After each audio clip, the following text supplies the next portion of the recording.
Bab 480. Mall ini besar dan mewah. Langit-langit tinggi, lampu-lampu elegan, dan aroma wangi khas ruangan premium membuat hati siapapun terasa tenang. Hari ini cukup ramai, banyak keluarga dan para ekspatriat berbelanja atau sekadar menikmati hari. 13. Alina tidak ada, namun Azarin tetap merasa sibuk. Dua bayi itu benar-benar menyita tenaga dan perhatian. Kita ke bagian bayi dulu, ucap Azarin sambil mendorong stroller perlahan. Siap, Bu. Mereka menyusuri lorong panjang.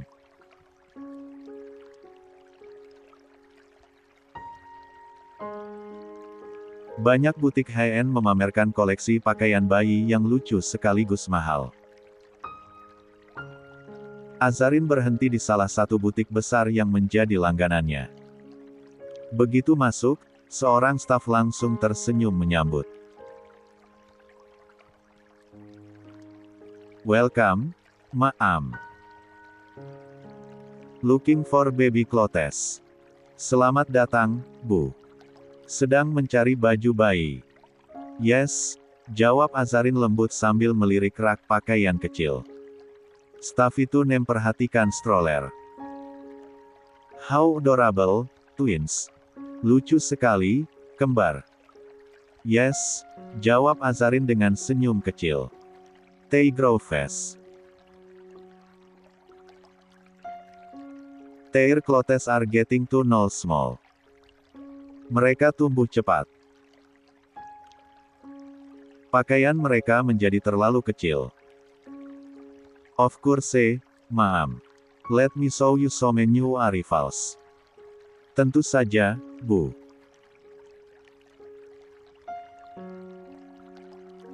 Biar saya tunjukkan beberapa barang baru. Azarin mengikuti staf itu, memilih beberapa pakaian ukuran lebih besar, warna pastel lembut yang cocok dengan kulit si kembar.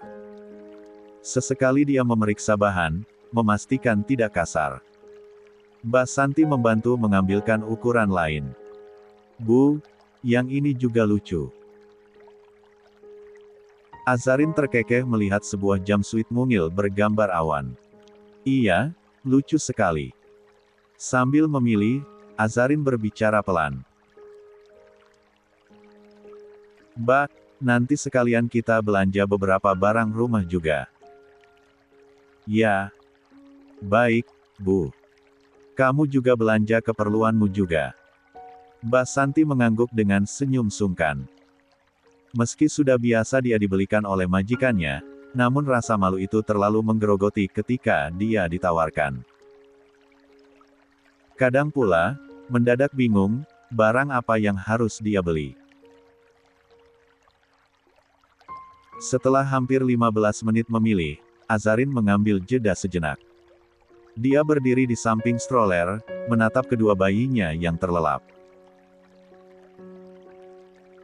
Ada rasa hangat yang selalu muncul saat memandangi mereka. Namun, rasa hangat itu perlahan terhenti. Ponselnya berbunyi, dan nomor tidak dikenal tampak di layar. Dia menatap, sebelum akhirnya dia memutuskan untuk mengangkatnya. Halo? Assalamualaikum. Sapanya dengan nada tanya. Waalaikumsalam, Madam. Saya dari pengurus panti lansia, ingin memberikan kabar soal ayah mertua Madan. Di seberang, laki-laki itu terdengar berbicara dengan aksen khas Dubai, medok Arab bercampur Inggris patah-patah, suaranya tergesa, terbata. Perasaan Azarin mendadak tak enak, entah firasat buruk pun mulai menyelimuti hatinya. Ya, silakan. Apa yang terjadi dengan mertua saya? Azarin mencoba untuk lebih tenang.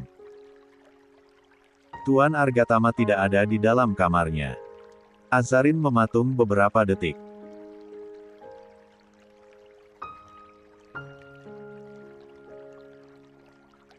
Suara hiruk-pikuk Mol mendadak terasa jauh, seolah seluruh dunia mengecil menjadi satu titik di telinganya. Suara laki-laki dari panti itu terdengar gugup, bernapas pendek, dan jelas menyembunyikan kecemasan. Dengan cepat dia menarik napas, mencoba menenangkan diri. Tolong. Ulangi sekali lagi.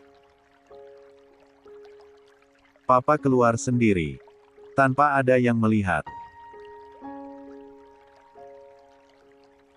Naam, Madam, yes, benar. Kami pun heran. Kami sudah cek kamar, halaman, musala, bahkan ruang. 14. Perawat. Beliau tidak ada. CCTV menunjukkan, beliau keluar perlahan, seperti orang yang hafal jalan, dan kami pun sempat melihatnya, tapi tidak terlintas beliau akan pergi. Kepala perawat sudah menyuruh semua staf mencari, tapi, sampai sekarang masih belum ditemukan. Azarin memegang pegangan stroller dengan lebih erat. Jari-jarinya dingin, meski udara mall cukup hangat. Dia menelan ludah, menahan gelombang panik yang mulai naik dari dada. Bagaimana? Bagaimana bisa Papa keluar sejauh itu tanpa ada yang sadar? Suaranya parau. Beliau baru saja kehilangan istri. Beliau masih lemah. Why no one stop him? Mengapa? Mengapa tidak ada seorang pun yang menghentikannya? Laki-laki itu di seberang terdengar kewalahan. Madam, maafkan kami. Beliau jalannya sangat pelan. Kami pikir. Hanya ingin duduk di teras. Tapi ternyata beliau terus berjalan sampai keluar gerbang samping.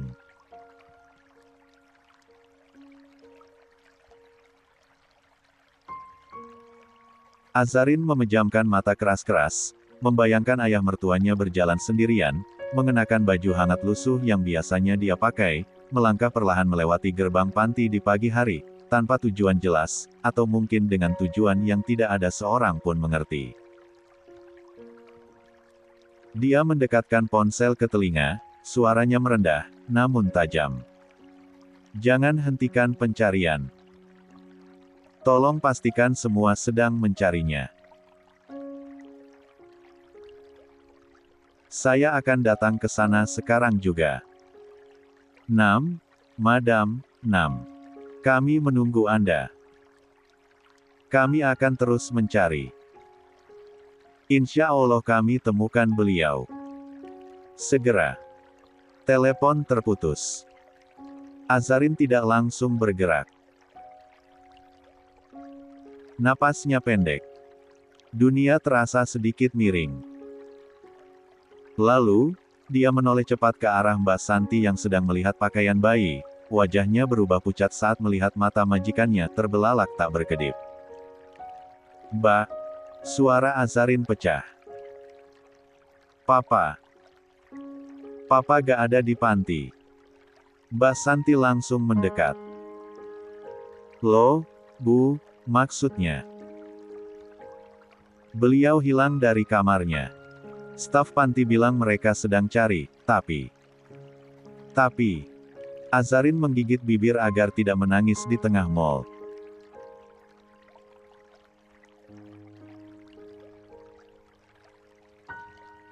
Perasaan bersalah menusuknya, dia sudah berniat menjenguk mertuanya minggu ini, tapi tertunda karena si kembar, karena sekolah Alina, karena tahlilan malam ketujuh ibu mertuanya beberapa hari belakangan, yang bahkan tidak didatangi oleh mertua laki-lakinya, sehingga dia begitu sibuk akhir-akhir ini. Mbak Santi menatap wajah Azarin yang mulai pucat. Ayo, Bu.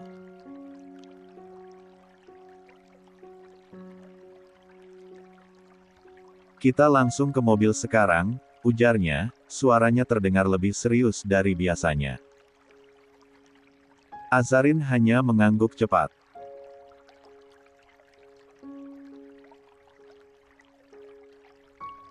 Dia mendorong stroller dengan tangan yang sedari tadi gemetar, hampir seperti tubuhnya kehilangan koordinasi.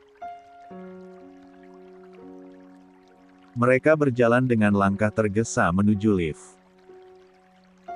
Cahaya butik-butik mewah yang tadinya terasa menyenangkan kini serupa lampu-lampu dingin yang berpendar tanpa makna.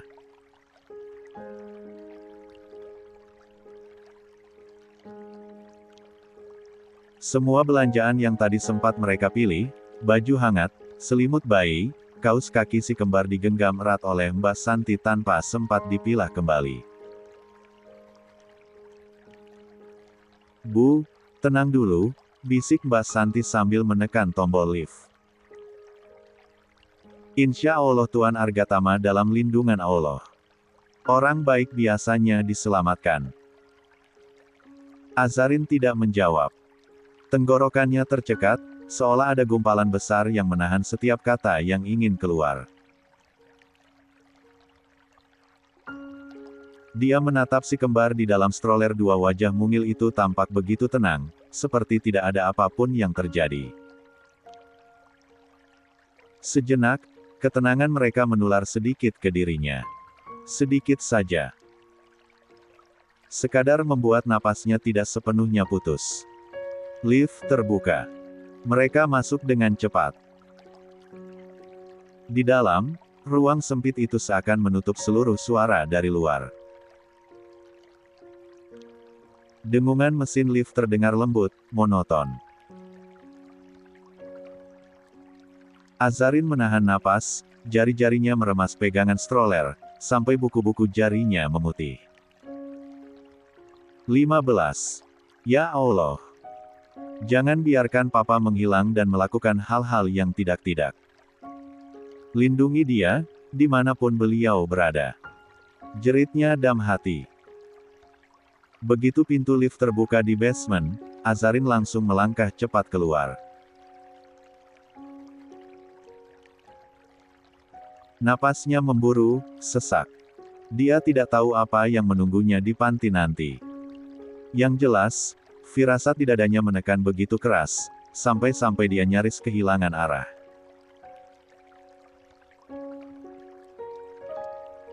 Perjalanan ke panti lansia di Dubai itu terasa lebih panjang dari biasanya, meski sopir melajukan mobil dengan kecepatan stabil. Di dalam mobil, Azarin duduk di kursi tengah bersama stroller si kembar.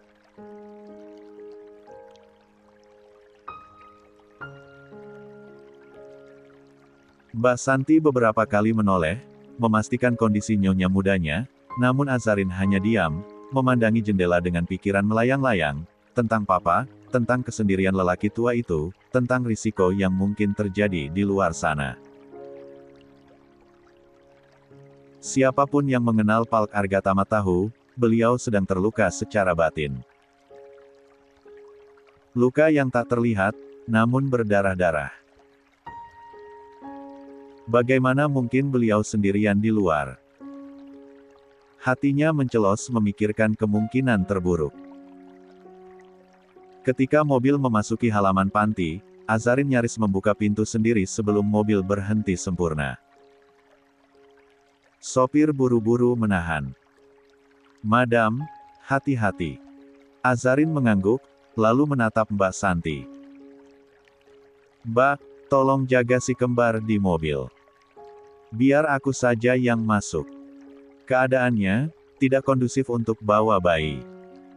Mbak Santi merasa ragu. Namun melihat ketegasan sekaligus ketakutan di wajah Azarin, dia mengangguk. "Baik, Bu. Saya tunggu di sini." Azarin segera turun dan berjalan cepat menuju pintu utama, sambil merapikan cadarnya yang bergeser karena tergesa. Di pintu masuk, beberapa petugas langsung menghampirinya. "Madam Azarin. Maaf, benar Anda menantu Tuan Argatama?" Tanya seorang petugas lelaki, logat Arabnya sangat terdengar. "Iya, saya," jawab Azarin setengah kehabisan napas. "Tolong. Saya ingin lihat rekaman CCTV. Saya ingin tahu persis kapan Papa keluar." Petugas itu mengangguk dan langsung mengarahkannya. Azarin bertemu pengurus panti lebih dulu, dan berbicara singkat, kemudian mereka semua menuju ruang operasional CCTV. Mereka masuk ke ruangan kecil dengan beberapa layar besar yang menampilkan sudut-sudut panti. Ada 3 petugas lain di sana, wajahnya tegang dan gelisah. Ini, Madam. Kami sudah ulang rekamannya sejak pagi.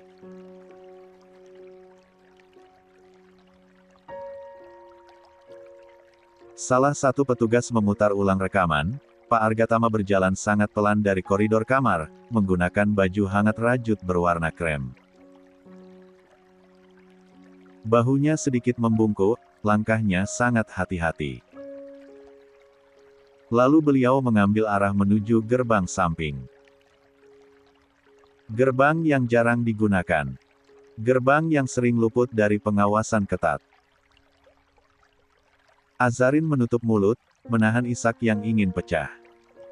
Ya Allah, kenapa tidak ada yang mencegah? Belum sempat dia menyelesaikan kalimatnya, suara seseorang terdengar dari luar ruangan. Madam, Madam.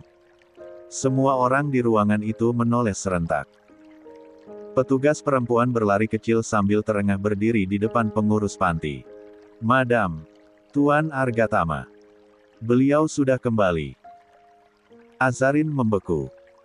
Kata-kata itu menghantamnya seperti gelombang besar. Apa? Di mana? Di halaman depan. Barusan ditemukan oleh penjaga gerbang. 16. Dia tidak menunggu penjelasan lebih lanjut. Azarin langsung berlari keluar ruangan, seperti seseorang yang lupa cara bernapas. Luka operasi yang belum sebulan memang masih menimbulkan nyeri, tapi tubuhnya bergerak seakan rasa sakit itu tidak pernah ada. Yang dia tahu, dia harus melihat Papa. Harus sekarang. Tangga-tangga kecil di lorong dilewati dengan langkah cepat. Beberapa petugas memanggilnya, namun suaranya nyaris tidak terdengar oleh telinganya.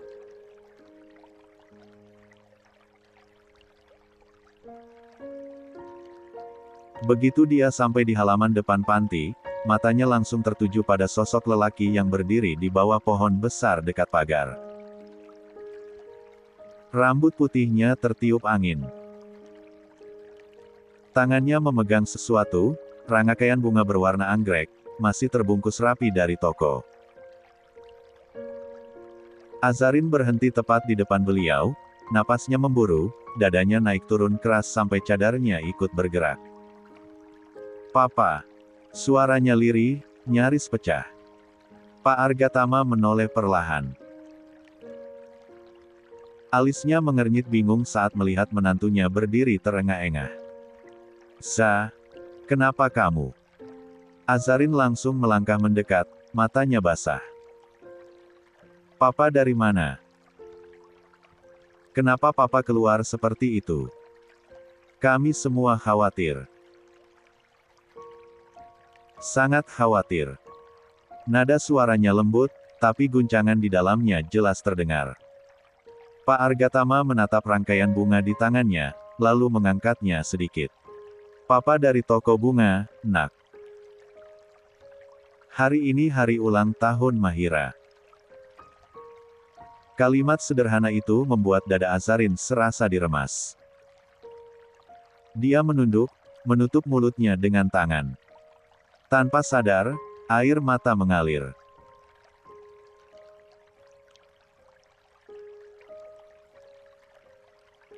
Dan tanpa berpikir panjang, tanpa memikirkan batasan atau aturan mahram yang selama ini dia pegang ketat, Azarin terseret oleh dorongan hati yang sangat manusiawi. Dia memeluk ayah mertuanya. Pelukan spontan itu membuat para petugas di sekitar terdiam. Tubuh Azarin bergetar.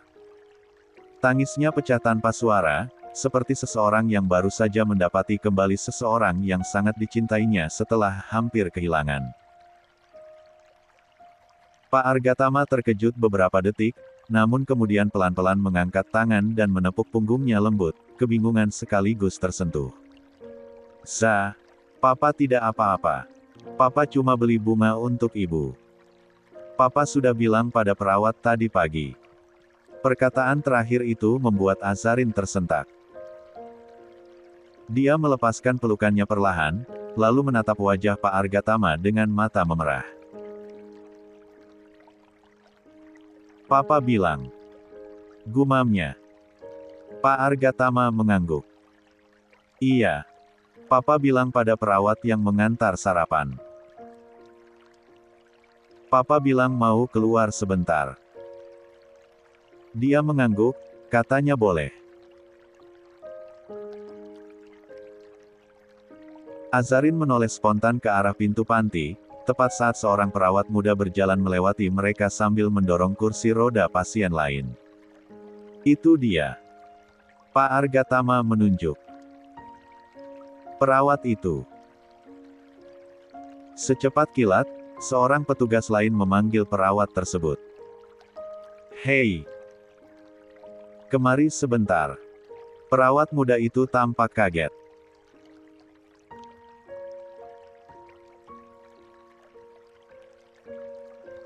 Wajahnya pucat saat melihat Azarin dan Pak Argatama. Setelah mendekat dan mendengar duduk perkaranya, dia langsung menunduk, sungkan. Maaf, Madam. Ujarnya ketakutan. Saya lupa melapor pada kepala perawat. Saya benar-benar lupa. Saya sedang menangani pasien lain. Saya. Azarin menatap perawat itu lama, tidak marah, hanya sangat kelelahan oleh ketakutan yang baru saja dia 17. Alami. Dia menarik napas panjang, lalu menunduk pelan. Tolong lain kali jangan lupa, ucapnya dengan suara yang meski lembut, terdengar begitu menusuk. Papa sudah tua. Beliau tidak boleh keluar sendirian. Perawat itu mengangguk cepat, berkali-kali memohon maaf sebelum dibawa masuk oleh kepala perawat untuk dimintai penjelasan lebih lanjut. Azarin menoleh kembali pada ayah mertuanya. Papa, ikut Azaz sebentar, katanya sambil menyeka air matanya. Kita duduk di bawah pohon sana. Pak Argatama mengangguk tanpa protes. Mereka berjalan pelan menuju kursi besi hitam di bawah pohon besar, tempat favorit mereka saat Azarin berkunjung. Azarin duduk di sampingnya, menarik napas panjang mencoba menenangkan diri, sementara Pak Argatama meletakkan bunga anggrek itu di pangkuannya. Hari ini. Ulang tahun ibu, iya. Tanya Azarin pelan, suaranya hampir tenggelam oleh desir angin.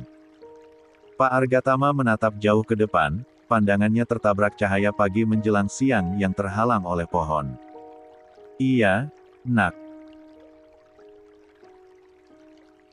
Dia suka bunga anggrek putih. Dari dulu. Makanya Papa ingin beli ini sebagai bentuk penghormatan Papa pada Mahira. Hening sejenak.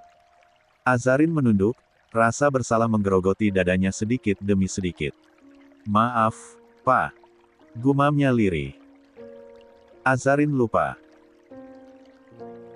Seharusnya kemarin aku mengingatnya, bahkan Mas Din pun tak mengatakan apapun. Pak Argatama menoleh perlahan, senyum lembut muncul di sudut bibirnya. Mahira itu, Nak, dari dulu tidak pernah ingin ulang tahunnya dirayakan. Dia selalu bilang, tidak perlu repot-repot merayakan hari perempuan tua seperti aku, toh hari ulang tahun tidak lebih spesial dari kebahagiaan anak-anak. Tapi Papa tetap memberikan bunga. Kami rayakan berdua saja, dengan makan sederhana. Ada kehangatan tipis dalam suaranya, namun di bawahnya terselip kerinduan yang dalam. Azarin menatapnya dengan mata yang kembali memanas.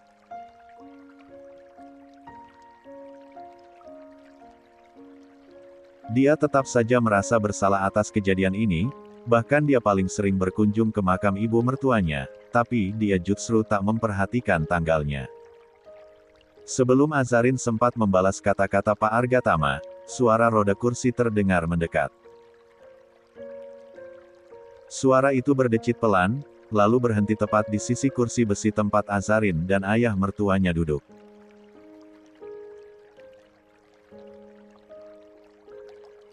Seorang petugas panti, perawat berusia hampir 50-an mendorong kursi roda seorang pria parubaya yang tampak sangat akrab dengan Pak Argatama. Pria itu langsung tersenyum lebar, garis-garis di wajahnya menekuk hangat. "Assalamualaikum, Tama," sapanya dengan logat khas Dubai yang tebal. Suaranya bulat, besar, seperti seseorang yang sudah terbiasa tertawa lantang. "Hari ini kamu keluar lagi. Beli bunga untuk istri, iya?" Pak Argatama tertawa malu, kepalanya sedikit menunduk. Senyuman itu, samar, tulus, sederhana, adalah sesuatu yang dulu jarang terlihat ketika pertama kali beliau tinggal di panti ini. Azarin merasakan dadanya menghangat. Ada semacam keharuan kecil yang merayap diam-diam, ayah mertuanya tidak lagi menutup diri, tidak lagi hidup hanya dalam ruang sempit kenangan. Dia mau berbicara dengan orang lain. Mau tertawa. Mau bersosialisasi. Itu pencapaian besar. Pria parubaya di kursi roda itu kemudian memiringkan tubuhnya sedikit, menunjuk Azarin dengan jari keriput yang gemetar halus. "Ini pasti menantu kesayanganmu, kan?" Katanya dengan nada menggoda yang hangat, masih dengan logat Dubai yang begitu kental. Pak Argatama menoleh ke arah Azarin, senyumnya mengembang lebih lebar. "Bukan menantu lagi," katanya pelan namun penuh bangga. "Dia sudah jadi putriku." Pria itu tertawa. Tawa serak nan jujur yang hanya bisa dimiliki oleh para bapak-bapak yang hidupnya sudah 18. Kenyang asam garam. "Heh, nak," ujarnya kepada Azarin, suaranya penuh kehangatan seperti sedang mengobrol dengan anaknya sendiri. "Tahu tidak? Dia..." Tangannya kembali terangkat, menunjuk Pak Argatama yang kini ikut tersenyum malu-malu. "Dia selalu menceritakan kamu. Menantunya yang baik. Dia bilang dia beruntung." Azarin yang duduk dengan cadarnya, tetap saja tersipu.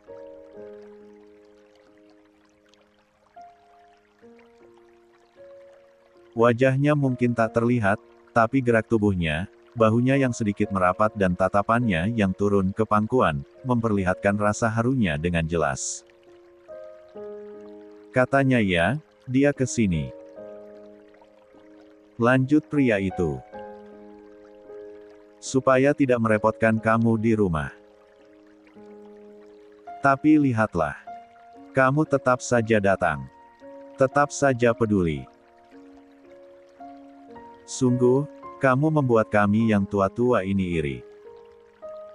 Pak Argatama menepuk lutut pria itu pelan.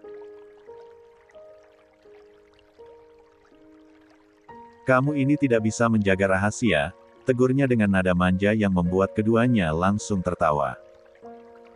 Tawa mereka menyatu dengan hembusan angin pagi yang lembut. Azarin hanya diam, menikmati suara mereka sambil menahan rasa haru yang mengembang di dadanya. Saat itulah langkah sepatu terdengar dari belakang. Tegas, mantap, dan terdengar seperti seseorang yang terbiasa berjalan tegap. "Pak, ini makanannya," ujar seseorang dalam bahasa Arab khas Dubai. Suaranya begitu khas, serak, namun manis. Dari caranya memanggil, "Pak," jelas dia adalah putra pria paruh baya itu.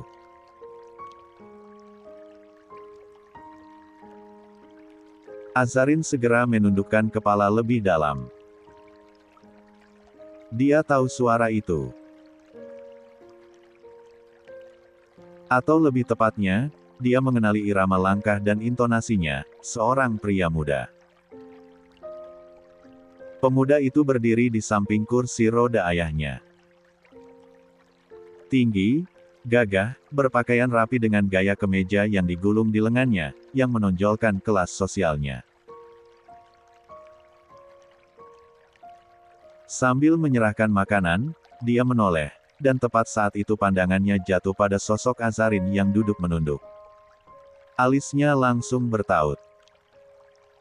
"White," katanya dalam bahasa Inggris. "Bukannya Anda yang berada di sekolah tadi?" Azarin otomatis mendongak karena terkejut. Tatapan mereka bertemu. Hanya 1 detik.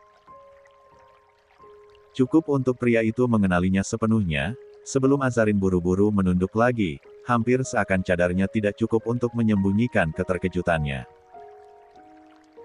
Pria itu justru terlihat semakin yakin. "Yang saya tabrak tadi." Suaranya meninggi sedikit, bukan marah, tapi tak percaya. "Masya Allah. Kita bertemu di sini lagi." Azarin meremas ujung gamisnya. Tangannya dingin. Bukan karena malu, lebih karena sungkan.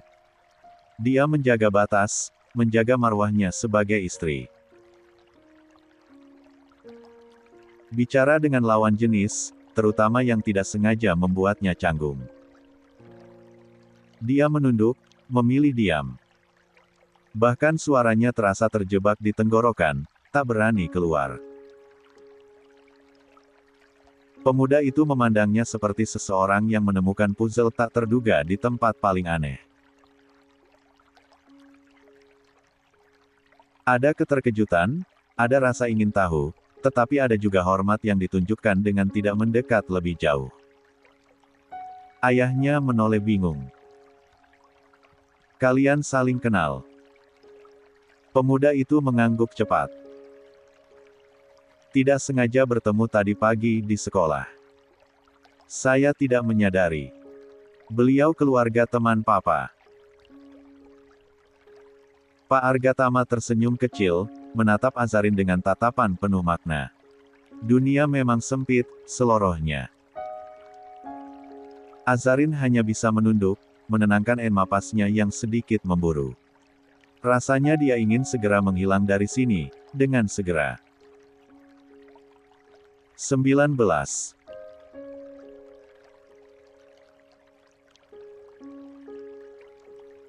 Azarin merapikan cadarnya, memastikan tidak ada helai kain yang tersingkap sebelum dia berdiri dari kursi besi itu.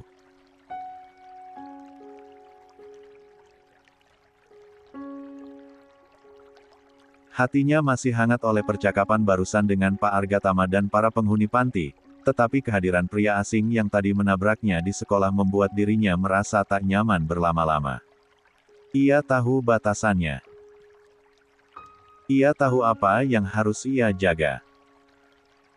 Dia melirik jam di pergelangan tangan.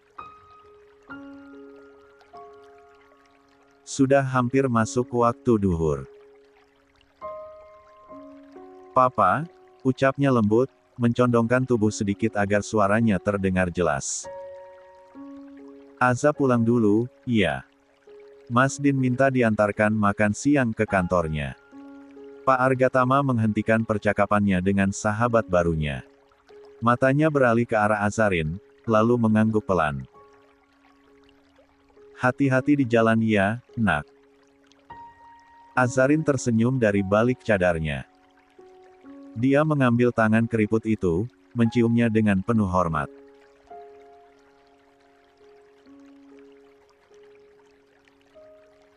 Ada getaran kecil di hatinya setiap kali melakukan itu, rasa syukur karena meski bukan ayah kandungnya, pria itu telah menerimanya selayaknya darah daging. Setelahnya, dia menoleh kepada teman ayah mertuanya. Dengan penuh sopan, dia merapatkan kedua telapak tangan ke dada dan menunduk hormat kecil. "Permisi, Paman." Tidak ada salam panjang. Tidak ada percakapan baru. Dia menjaga jarak sebagaimana mestinya. Azarin berbalik dan melangkah pergi. Dia tidak menatap sedikit pun ke arah pemuda tinggi yang berdiri di samping kursi roda itu.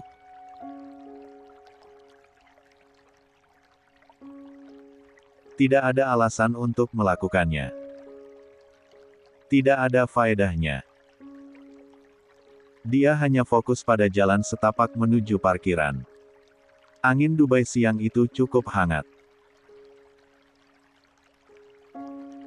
Langkah-langkahnya cepat namun tetap teratur, kain gamisnya bergoyang mengikuti gerakan kakinya. Perasaan lega baru mulai mengendap ketika bangunan panti sudah berada beberapa meter di belakangnya. Namun belum juga dia mencapai mobil di mana Mbak Santi menunggu bersama si kembar, sebuah suara memanggilnya. "Excuse me." Azarin tersentak kecil. Dia tahu suara itu. Tanpa menoleh pun dia tahu siapa pemiliknya. Langkahnya berhenti, meski tubuhnya tetap menunduk. Setelah beberapa detik, Azarin mengangkat wajah sedikit, sekadar memastikan arah suara dan benar saja. Pemuda tinggi tadi berdiri beberapa langkah di depannya, menjaga jarak dengan sangat sopan. Tangannya terangkat sedikit, seolah menunjukkan bahwa dia tidak berniat mengusik.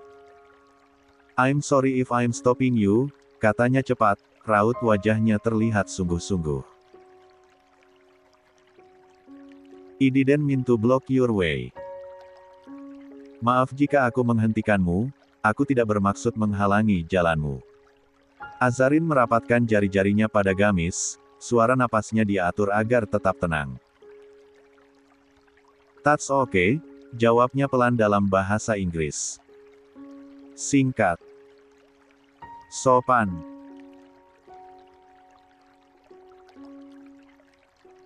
Tanpa menatap langsung ke mata lelaki itu.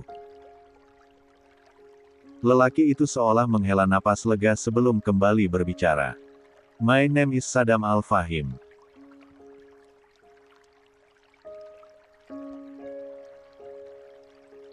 Dia menyebutkan namanya, terdengar tegas dan indah dengan aksen Timur Tengah yang kental.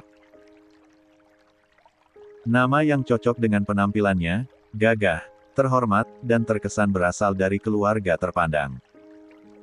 "I was hoping I could know your name as well." Lanjut Saddam. "Saya berharap saya bisa mengetahui nama Anda juga." Azarin membeku sesaat. Lalu menunduk lebih dalam. "Excuse me," ucapnya lembut namun penuh sopan santun. "Tem Marit. And in my religion, giving a name to a non-mahram male without a pressing net doesn't feel right. Saya sudah bersuami. Dan dalam agama saya, 20. Memberikan nama kepada laki-laki yang bukan mahram, tanpa kebutuhan mendesak. Rasanya tidak pantas." Saddam terdiam, kaget, meski wajahnya tetap sopan. Azarin melanjutkan, suaranya tenang namun tegas, nada bijaksananya lembut namun tak bisa ditawar. "A name is a prayer. It's an identity. And I only gave it to those who deserve it. As long as you have no important business with me or my family, please allow me to maintain this boundary." Nama itu doa. Identitas. Dan saya hanya menyerahkannya kepada yang berhak. Selama Anda tidak punya urusan penting dengan saya atau keluarga saya, izinkan saya menjaga batasan ini. Aksen lembutnya membuat kata-kata itu terasa lebih kuat. Tidak menusuk, tidak kasar, tetapi memberikan garis tegas yang tak bisa dilangkahi. Saddam membuka mulut, seperti ingin berkata sesuatu, namun tidak ada kata yang keluar.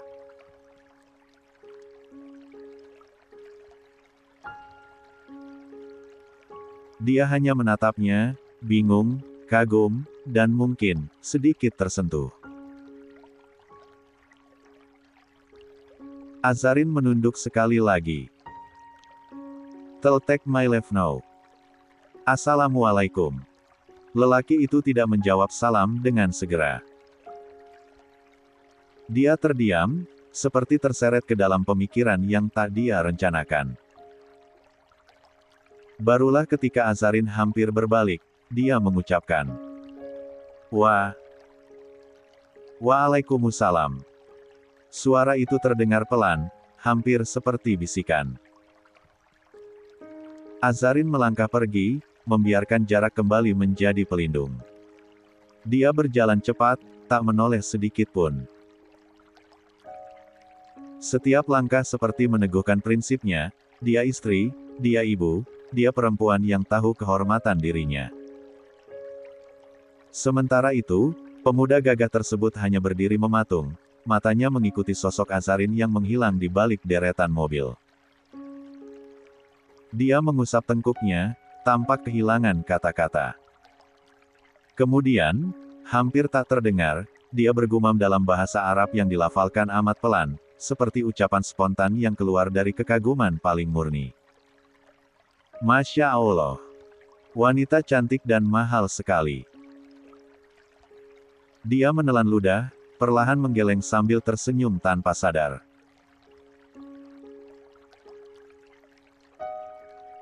Bahkan aku tidak bisa menatap matanya. Dia masih berdiri di sana ketika Azarin masuk ke mobil, seakan terikat oleh sesuatu yang belum dia mengerti. Sementara Azarin duduk di kursi belakang kemudi, sambil memastikan selimut bayi-bayinya, tidak menyadari betapa besar pengaruh kehadirannya barusan pada laki-laki yang sama sekali tidak seharusnya dia temui 2 kali dalam 1 hari. Azarin menutup mata sejenak. Wangi minyak telon dan ketenangan si kembar, sedikit membantu menenangkan batinnya.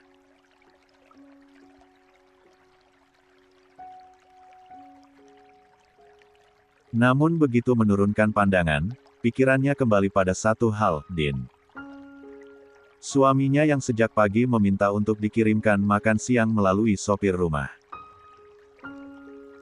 Namun, setelah dipertimbangkan, mungkin lebih baik dirinya yang mengantar langsung. Dia ingin bertemu Din hari ini. Bukan hanya mengantarkan makan siang. Dia ingin melihat wajah suaminya, mendengar suaranya secara langsung, dan memeluk. Begitu tiba di rumah, dia melepas cadarnya lebih dulu, karena tak ada satupun pekerja pria di dalam rumah. Dia segera menuju dapur.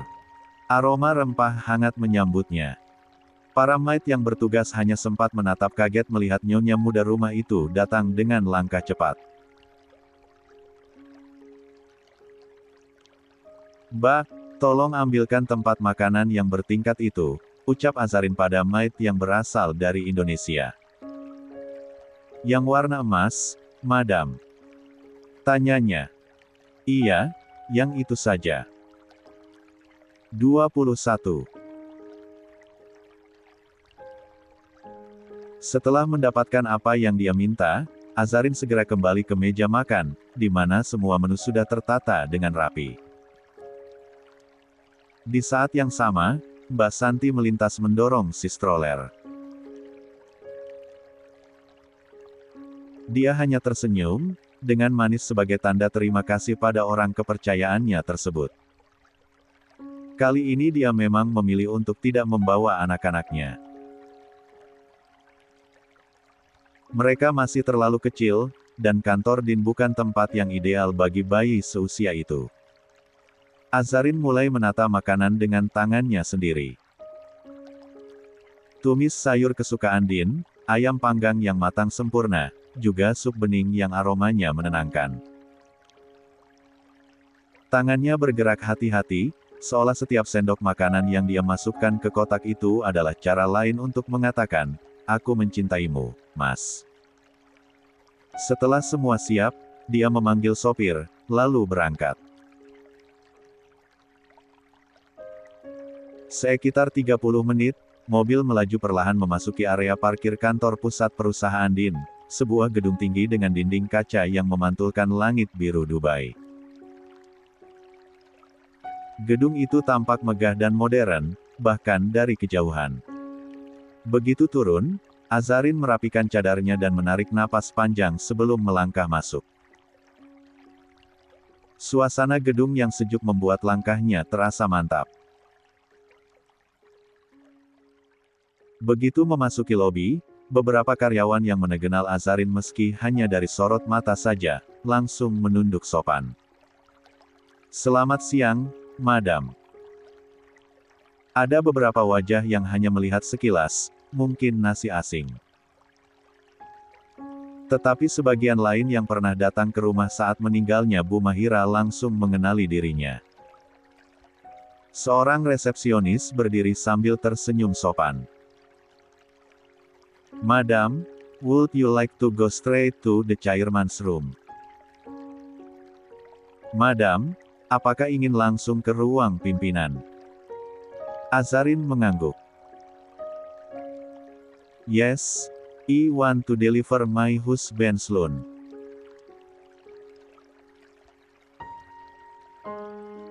"Iya, saya ingin mengantarkan makan siang suami saya."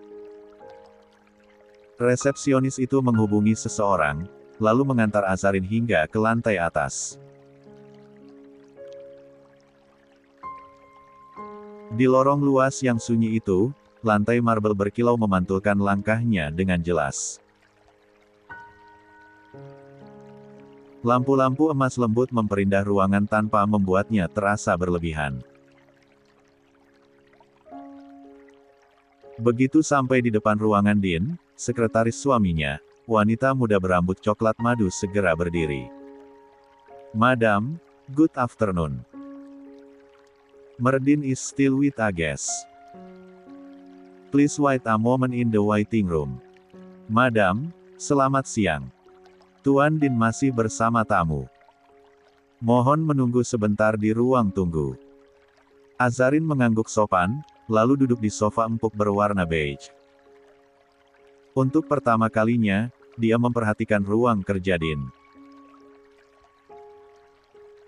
Dinding-dinding kaca menjulang tinggi, memantulkan pemandangan kota Dubai yang megah. Dari sudut ruang tunggu, Burj Khalifa tampak jelas, berdiri anggun membelah langit. Indah sekali, batinnya. Namun dia tidak sempat menikmati pemandangan itu terlalu lama. Suara pintu besar yang terbuka membuatnya menoleh. Seorang wanita cantik keluar lebih dulu. Gaun putih selutut yang dia kenakan begitu elegan, walau sedikit terlalu terbuka menurut standar Azarin. Rambut pirang panjangnya bergelombang indah, wajahnya penuh kepercayaan diri. Di belakangnya, seorang pria parubaya ikut keluar. Perutnya sedikit buncit, rambut memutih rapi, namun tubuhnya masih tampak tegap. Dia menjabat tangan Din sambil berkata dengan logat asing yang kental. "I hope you will consider my request, Mer Argatama. It will keep our partnership strong and benefit both of our companies."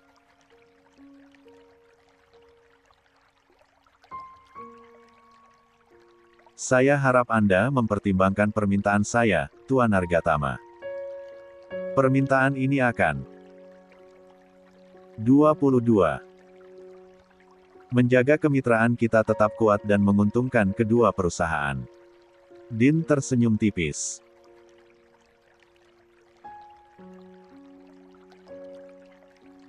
We will discuss it again after I review the terms. Kita akan membahasnya lagi setelah saya meninjau ketentuannya. Wanita pirang itu berjalan sedikit lebih pelan, senempat melirik Din dengan senyum menggoda. Namun Din menutup pembicaraan dengan dingin. Good, pikir Azarin tanpa sadar. Keduanya berjalan menuju lift, sama sekali belum menyadari kehadiran Azarin. Namun begitu mereka sudah cukup jauh, sekretaris Din menunduk dan berkata pelan. Dan, your wife has been waiting for a long time.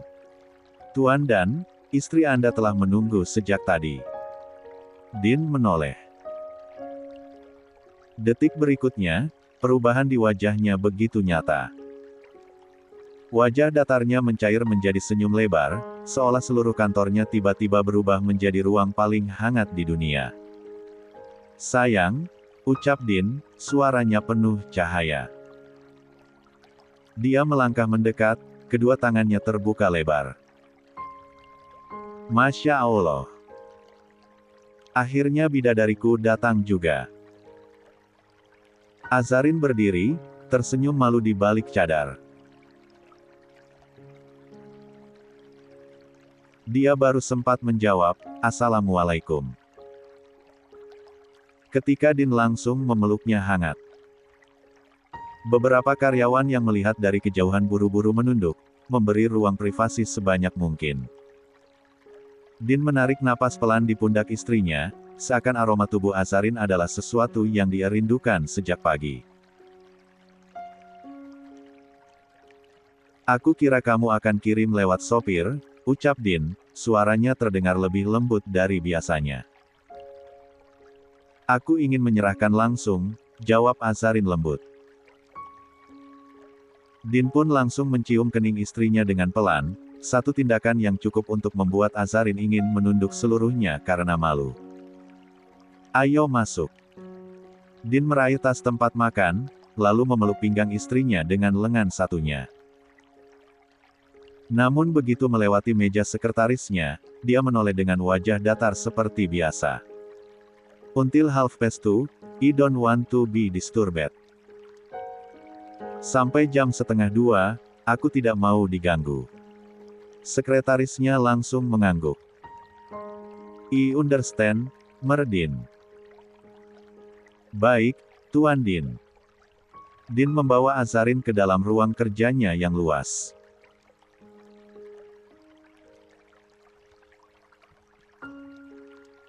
Begitu pintu tertutup, suasana langsung berubah menjadi lebih hangat. Ruangan itu dipenuhi buku, lukisan, dan meja kerja besar yang rapi. Ada aroma kopi samar yang masih tersisa di udara. Din menatap istrinya lama sekali sebelum akhirnya berkata dengan suara rendah, aku kangen. Azarin menunduk, menyentuh ujung cadarnya. Aku juga. Din mendekat dan memperbaiki cadar yang sedikit bergeser. Terima kasih sudah datang. Kamu tidak tahu betapa berat meeting pagi ini. Apakah tamu tadi penting? Tanya Azarin pelan. Tidak sepenting kamu, jawab Din tanpa ragu. Pipi Azarin terasa panas. Din menarik kursi untuk istrinya, lalu duduk berhadapan. Kamu sudah makan? Sudah, jawab Azarin cepat. Tentu saja itu sebuah kebohongan, sebab sejak pagi perutnya hanya diisi oleh roti isi saja, dan susu menyusui. Dia sedang tak berselera makan, dan jika dia mengaku belum makan, Din pasti 23 akan memaksanya. Din mengangguk pelan, tidak menyadari kebohongan kecil itu. Bagus. Sekarang temani Mas makan. Setelah itu, senyum kecil muncul di bibirnya, sebuah senyum yang membuat sorot matanya menggenggam hangat. Aku mau kamu duduk di sofa sana. Aku cuma mau lihat kamu ada di ruangan ini. Azarin menunduk, jemarinya saling meremas. Mas. Mas serius. Din bersandar sedikit, suaranya menurun 1 oktav lebih lembut. Hari ini. Berat. Tapi dengan kamu datang, rasanya seperti ada tenaga baru masuk.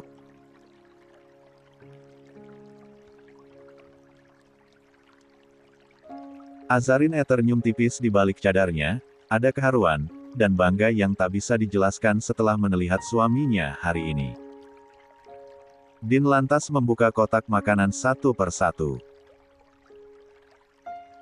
Aroma tumisan dan ayam panggang langsung memenuhi ruangan. Kamu yang masak? Tanya Din sambil menatapnya penuh harap. Azarin menggeleng cepat. Bukan, Mas. Tapi Maid yang masak. Maaf, ya. Nada bersalah itu membuat Din menatapnya lama sekali. Lalu dia tersenyum kecil, senyum yang menghapus semua keraguan. Tidak apa-apa, sayang. Kehadiranmu di sini sudah jauh lebih baik dari apapun. Azarin menghela napas, lega sekaligus tersentuh. Din mulai makan perlahan. Namun tidak sampai beberapa menit, dia memotong sepotong ayam dan menyodorkannya ke bibir Azarin. Mas, aku sudah makan, elaknya. Kalau benar kamu sudah makan, kamu tidak akan kelihatan selemas itu, balas Din datar, tapi tangan yang memegang sendok justru penuh perhatian. Mas. Azarin menolak halus. Din menghela napas dan tetap menyodorkan makanan itu. Sayang, tolong. Makan sedikit saja. Ucapan itu membuat pertahanan Azarin runtuh. Dengan malu-malu, dia membuka sedikit cadarnya dan memakan suapan itu. Good girl, gumam Din lembut, membuat pipinya memanas. Suasana makan siang mereka berjalan hangat. Din menyuapinya beberapa kali lagi, meski Azarin terus menolak, namun tatapan lembut suaminya membuatnya tak bisa membantah terlalu lama. Setelah makan selesai, Azarin merapikan kotak makanan hingga bersih dan memasukkannya kembali ke dalam tas. Mas sudah salat? Tanyanya di tengah gerakan tangannya yang telaten. Din meneguk air putih sebelum menjawab, sudah dong, sayang. Alhamdulillah. Din lantas melangkah menuju kamar mandi, mencuci tangan di wastafel, lalu kembali duduk sambil menarik napas panjang. Bagaimana hari ini? Apa kamu baik-baik saja? Pertanyaan yang terdengar sepele itu justru membuat dada Azarin sesak. Dia menunduk, jemarinya refleks memilin ujung jilbabnya. Sebuah kebiasaan sejak dulu, ketika dia sedang gugup atau menahan sesuatu. Din yang sudah cukup hafal, langsung mengerutkan kening. Tubuhnya sedikit menegang. Ada apa, sayang? Apa ada masalah? Azarin menggeleng pelan, masih menunduk. Tidak, bukan masalah. Hanya. Din mencondongkan badan, matanya menajam penuh kekhawatiran. Sayang. Azarin mengembuskan napas berat sebelum kembali berkata, tadi aku ke panti. 24. Wajah Din berubah sedikit. Panti. Ada apa? Pengurus panti menelepon. Katanya papa tiba-tiba menghilang, tidak ada di kamar, tidak ada di halaman, di CCTV terlihat papa keluar lewat gerbang samping. Din menatapnya intens, menunggu kelanjutan cerita. Pas aku sampai sana. Lanjut Azarin lirih, Tidak lama Papa datang. Dia bawa bunga anggrek putih. Katanya tadi hanya pergi ke toko bunga sebentar. Karena hari ini hari ulang tahun mendiang ibu. Din sontak menepuk keningnya cukup keras. Astagfirullah, kok bisa aku lupa sih? Padahal hampir tiap hari kita ke makam ibu. Tapi kita bisa lupa hal sekecil itu. Azarin menimpali dengan lirih, dia memejamkan mata sejenak, merasakan rasa bersalah yang besar. Din berdiri, berjalan memutar meja dan berdiri di samping istrinya.